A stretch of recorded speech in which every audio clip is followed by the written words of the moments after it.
Topper Sonai থেকে তোমাদের স্বাগত। আজকে আমরা ক্লাস 11 এর জীবের শ্রেণীবিন্যাস শুরু করছি। ঠিক আছে, প্রায় হয়তো স্যার অতদিন কোথায় ছিল, উড়ে পালিয়ে গিয়েছিল না, ধূমকেতুর মতো এসেছে, বিভিন্ন কারণে হচ্ছে আমি আপলোড করতে পারিনি। তো আজকে যেটা শুরু করছি সেটা জীবের শ্রেণীবিন্যাস, সেমিস্টার 1-ই আছে। ঠিক আছে, দেখ তাহলে জীবের শ্রেণীবিন্যাসে জানার আগে শ্রেণীবিন্যাস জিনিসটা জানতে হবে। শ্রেণীবিন্যাস জিনিসটা কি, মানে আলাদা করা। সাপোজ ধর আমি তোকে দুটো পেন দেখালাম তোদেরকে, এইটা পেন এই একটা পেন, দেখ দুটো পেনের হাইট টাইট পুরো একই, কোম্পানিটা আলাদা, তো কোম্পানিটা প্রমোশন করছি না। এই দুটো কোম্পানিতে ধর এই দুটো পেনে ধর এটাতে কভার দেখ, এই যে ক্যাপ আছে সেই ক্যাপটা হচ্ছে ব্লু কালার আর এই পেনের ক্যাপটা হচ্ছে ব্ল্যাক কালার, তাহলে দুটো কি একই? না, আলাদা কেন করছি? যে এর ক্যাপের কালার ব্লু, এর ক্যাপের কালার হচ্ছে ব্ল্যাক, তো এই যে আলাদা করছি, এই আলাদা করাকে বলা হয় শ্রেণীবিন্যাস। ঠিক তেমনি জীবের শ্রেণীবিন্যাস কাকে বলছে? যখন জীবদের তার সাদৃশ্য বা বৈসাদৃশ্যের ভিত্তিতে, হ্যাঁ এর এটা আছে এর এটা নেই, এইভাবে যখন আমি তাদের আলাদা করছি, সে আলাদা করাকে বলা হয় কি? শ্রেণীবিন্যাস। এই শ্রেণীবিন্যাসের ভূতটা প্রথম আসছে কার উপর? ভূতটা আসছে লিনিয়াসের উপর। তাই জিজ্ঞাসা হচ্ছে ভূত, তুই শ্রেণীবিন্যাস সম্পর্কে তুই বলে যা। এই নিয়ে যেহেতু আমরা জানি প্রথম যখন যাই তখন এত উন্নত ছিল না, প্রথম হাতে সে কিপ্যাড মোবাইল, ইউটিউব দূরের কথা, তাই মোবাইলের ক্যামেরাও ছিল না। এখন দেখ যত দিন যাচ্ছে তো উন্নত হচ্ছে, তাই প্রথম সে কিন্তু অতটা ডেভেলপ করতে পারেনি। সে কি করেছে, পৃথিবীতে যতগুলো জীব আছে সে দুটো রাজ্যে ভাগ করে দিয়েছে, একটা উদ্ভিদ রাজ্য আর একটা প্রাণী রাজ্য। সে কি বলছে, যার কোষপ্রাচীর আছে সে উদ্ভিদ, আর যার কোষপ্রাচীর নেই সে হচ্ছে প্রাণী, মানে দুই রাজ্যের শ্রেণীবিন্যাস। তো তোমাকে যদি বলে দুই রাজ্যের শ্রেণীবিন্যাস কে আবিষ্কার করেছিল? বিজ্ঞানী ক্যারোলাস লিনিয়াস। তো সে কি ভুল করেছিল সেটা আমাকে জানতে হবে। সে কি বলেছিল, যেহেতু কোষপ্রাচীর থাকা মানে উদ্ভিদ, পরে বিজ্ঞানী দেখলো, পরে যারা পড়বো আমরা আস্তে আস্তে, মনেরা একটা রাজ্য আছে,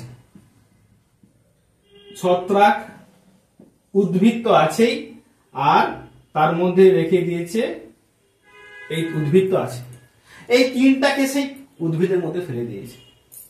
কেন? কারণ মনেরা কোষপ্রাচীর আছে, উদ্ভিদের অবশ্যই কোষপ্রাচীর থাকবে, আর ছত্রাক কোষপ্রাচীর আছে, তাই ওকে আছে উদ্ভিদ রাজ্য। আর পরে প্রাণী তো আছে, তার সঙ্গে সে কাকে অ্যাড করে দিয়েছে? প্রোটিস্টাকে অ্যাড করে দিয়েছে, যে প্রোটিস্টা হচ্ছে প্রাণী রাজ্য। কেন? প্রোটিস্টার হচ্ছে কোষপ্রাচীর নেই, এই বেশি আলাদা করছে। তা সে কি ভুল তাকে মানা করা যাবে? তার কিন্তু এটাকে মানবো না। কেন মানবো না? দেখো মনেরা, কোষটাকে বুঝবে দেখবে, মনেরা কিন্তু প্রোক্যারিওটিক, হ্যাঁ কি না? আর ছত্রাক উদ্ভিদ এরা কিন্তু ইউক্যারিওটিক। তাহলে প্রোক্যারিওটিক আর ইউক্যারিওটিক কি একই? তা সে কোষকে ভাগ করতে পারেনি যে কোনটা প্রোক্যারিওটিক আর ইউক্যারিওটিক, দুটো তো আলাদা, বাট তাকে একই মধ্যে রেখে দিয়েছে, তাই গ্রাহ্য করবো না। প্রোটিস্টা এই ইউক্যারিওটিক হলেও এই কয় কোষী থাকে? এক কোষী। প্রাণী এই ইউক্যারিওটিক হলেও এই কিন্তু বহুকোষী। তাই দেখো সে একই রাজ্যের মধ্যে এক কোষী আর বহুকোষীর মধ্যে রেখে দিয়েছে। তাই লিনিয়াসের যে দুই রাজ্যের শ্রেণীবিন্যাস কখনো গ্রাহ্য করা হয়নি। বোঝা গেছে? এরপরে চলো কি আছে দেখি। এরপরে দেখ আরেকটা বিজ্ঞানী হেকে, সে কত সালে? 1866 সালে সে আরেকটা রাজ্য অ্যাড করে। কি রাজ্য অ্যাড করে? সে জীবকে তিনটি রাজ্যে ভাগ করে, সে একটা নতুন রাজ্য অ্যাড করে, প্রোটিস্টা, আর বাকি তো আছে উদ্ভিদ যাকে প্ল্যান্টি বলি, আর একটা প্রাণী রাজ্যে অ্যাড করে। তাই তোমায় কোশ্চেন দিতে পারে,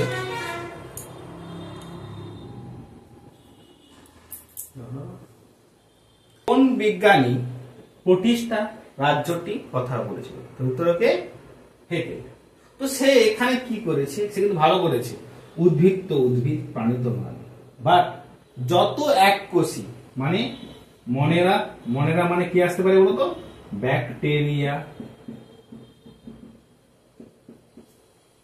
শৈবাল, ছত্রাক, এদেরকে সব কার মধ্যে রেখে দেয়? প্রোটিস্টার মধ্যে রেখে দেয়। তাহলে আবার ভাবো, ব্যাকটেরিয়া কি প্রোক্যারিওটিক? হ্যাঁ। শৈবাল ইউক্যারিওটিক, ছত্রাক ইউক্যারিওটিক, এখানেও কিন্তু সেই প্রোক্যারিওটিক ইউক্যারিওটিককে আলাদা করতে পারেনি।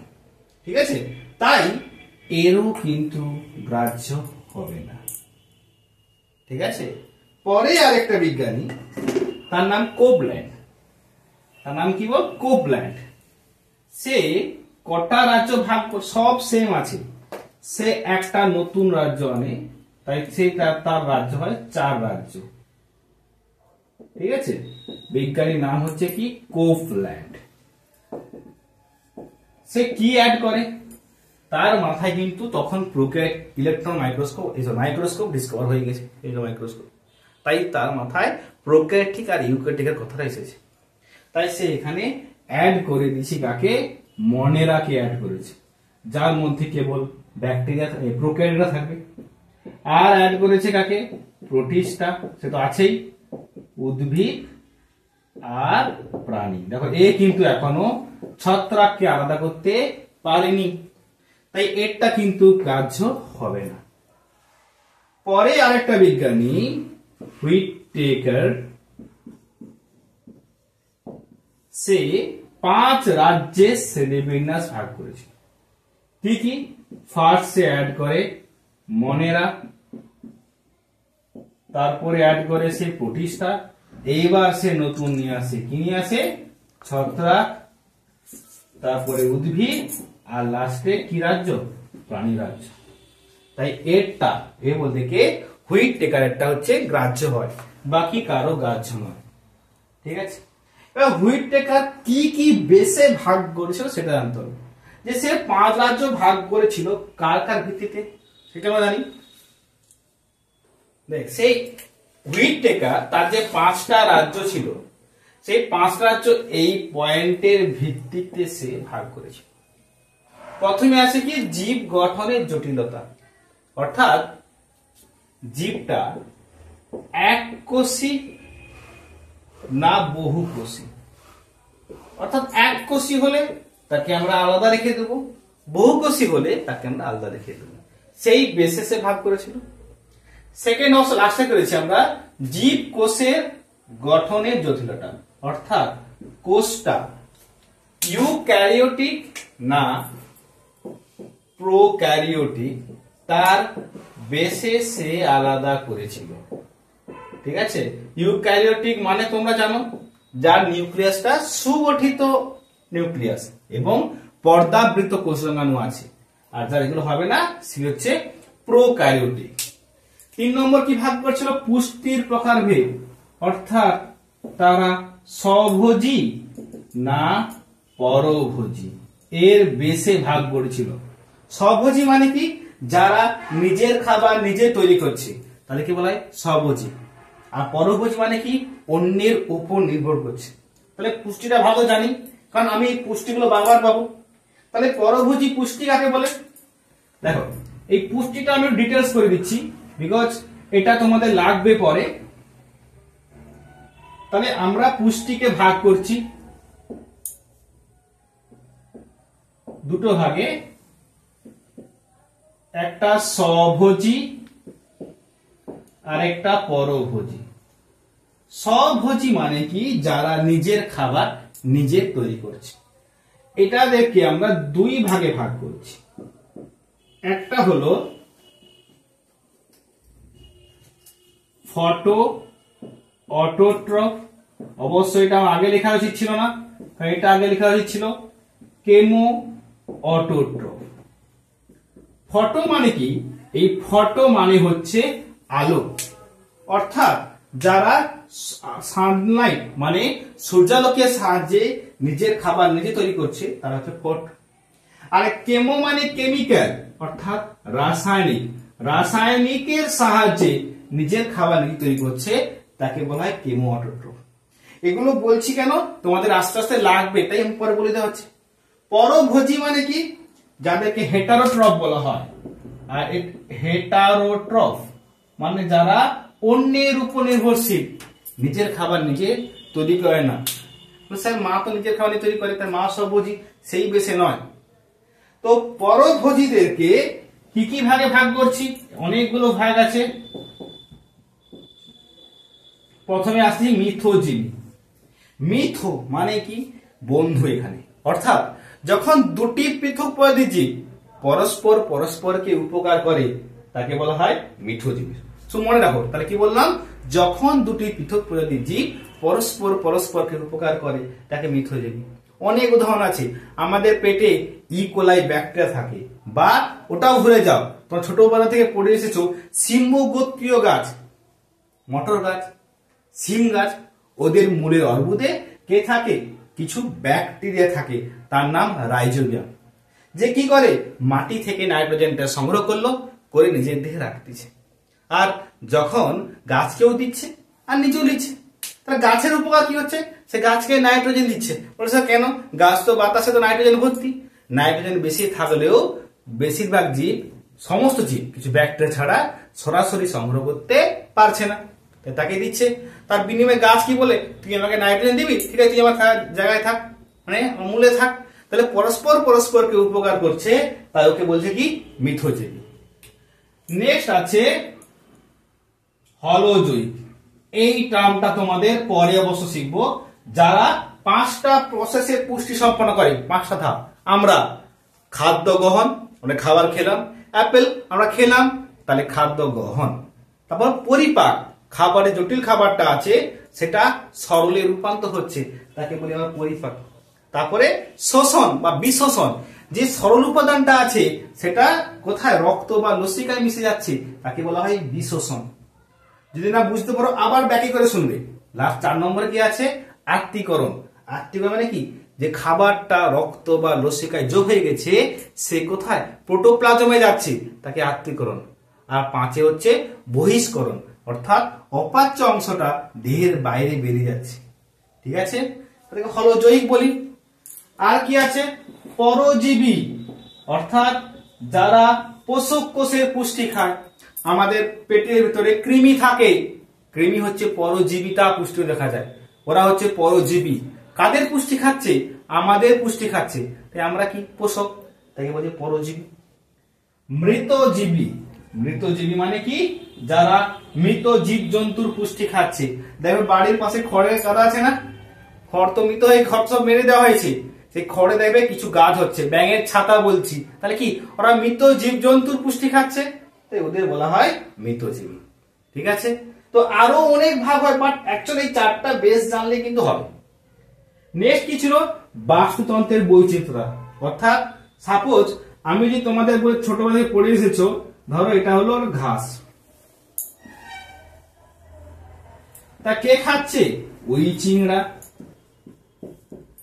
তা কে খায়? ব্যাঙ। ব্যাঙকে ধরো সাপ। তাহলে গাছ যেহেতু কি করে? নিজের খাবার নিজে তৈরি করে, তাই উৎপাদক। এরা হচ্ছে খাদক, এই ওই চিংড়া, ব্যাঙ, সাপ। আবার এরা যখন মরে যায় সবাই, কিছু জিনিস আছে যারা পচিয়ে দেয়, তাদের কি বলি? বিয়োজক। এই ভিত্তিতে ভাগ করা হয় বাস্তুতন্ত্রের বৈচিত্র্য। আর ফাইলোজেনিক মানে কি? তার বিবর্তন বা অভিব্যক্তি সম্পর্ক নিয়ে যখন আমরা জীবদেরকে আলাদা করছি, তখন তাকে বলা হয় ফাইলোজেনিক। এই ভিত্তি করে বিজ্ঞানী হুইটেকার জীবকে কটা রাজ্যে ভাগ করেছিল? 5টা রাজ্যে ভাগ করেছিল। এরপরে একটা বিজ্ঞানী উজ, সে 1975 সালের পর, সে জীবকে রাজ্য নয়, রাজ্যের উপরে একটা ধাপ দিয়েছে, তার নাম ডোমেন। সে 3টা ডোমেনে ভাগ করে। কি কি ডোমেন? সে কি করেছে? মনে রাখে 2টো ভাগে ভাগ করে দিয়েছে, একটা আর্কি ব্যাকটেরিয়া আর একটা ইউ ব্যাকটেরিয়া। মানে মনেরা বলেনি, সে বলেছে কিছু কিছু ব্যাকটেরিয়া আছে যারা পৃথিবীর প্রথমে ছিল, তাদেরকে দিয়েছে আর্কি ব্যাকটেরিয়া। আর একটা যে ইউ ব্যাকটেরিয়া, যেটা আমরা এখন মনেরাজে পড়তেছি, আর ইউ ক্যারিয়া। এদের মধ্যে এর দুজন তো প্রোক্যারিওটের মধ্যে পড়ছে। ইউ ক্যারিয়া, এদের কোষের প্রকৃতি হচ্ছে ইউক্যারিওটিক, অর্থাৎ এর আন্ডারে কটা রাজ্য আছে? 4টা রাজ্য আছে। ঠিক আছে, কি কি রাজ্য? প্রোটিস্টা রাজ্য আছে, কারণ সেটা ইউক্যারিওটিক। ছত্রাক রাজ্য আছে, আর উদ্ভিদ রাজ্য আছে, আর প্রাণী রাজ্য আছে। অর্থাৎ আমি যদি এদেরকে ট্যাক্সোনমি কি ইউক্যারিয়ার মধ্যে কি আছে ভাই, এগুলো তাহলে কি কি হচ্ছে রে? প্রোটিস্টা, ছত্রাক, উদ্ভিদ, প্রাণী, এই 4টা রাজ্য। আবার অনেক বিজ্ঞানী কি বলে, যে বলেছে যে অনেক বইতে বলা থাকে যে উজ নাকি 6 রাজ্য, মানে সে আর্কি ব্যাকটেরিয়াকে একটা রাজ্য করে দিয়েছে, ইউ ব্যাকটেরিয়াকে রাজ্য করে দিয়েছে, আর বাকি 4টা মানে মোট 6টা রাজ্যে ভাগ করে দিয়েছে। এবার তার মতে ডোমেনে আর্কি ব্যাকটেরিয়া কি কি জীব ছিল, আর সে কি বলেছে যে যে আদি ব্যাকটেরিয়া, এর ব্যাকটেরিয়া আমরা এখন মনে রাখা শুরু করব, এগুলো বলবো আমরা, যে আর্কি ব্যাকটেরিয়ার আন্ডারে নাকি 3টি ব্যাকটেরিয়া আছে। একটা মিথানোজেন ব্যাকটেরিয়া, এর ডিটেইলস আমরা পরে ক্লাসে বলতেছি, হ্যালোফাইস ব্যাকটেরিয়া আর থার্মো অ্যাসিডোফাইস। আর ইউ ব্যাকটেরিয়ার মধ্যে কাকে কে রাখা হয়েছে, একটা হলো gram positive bacteria, gram negative bacteria, সবুজ নন সালফার ব্যাকটেরিয়া, মাইকোপ্লাজমা, আর হচ্ছে নীলাভ সবুজ শৈবাল বা ব্লু গ্রিন অ্যালগি, এইগুলোতে ভাগ করেছে। ঠিক আছে, আমরা পরবর্তী ক্লাসে এই যতগুলো পড়লাম এদের বৈশিষ্ট্য সব বোঝানো হবে। ঠিক আছে, আশা করি বুঝতে পারছিস। ঠিক আছে, ভিডিও অবশ্যই সাবস্ক্রাইব করিস এবং শেয়ার করবি। ঠিক আছে, গুড বাই।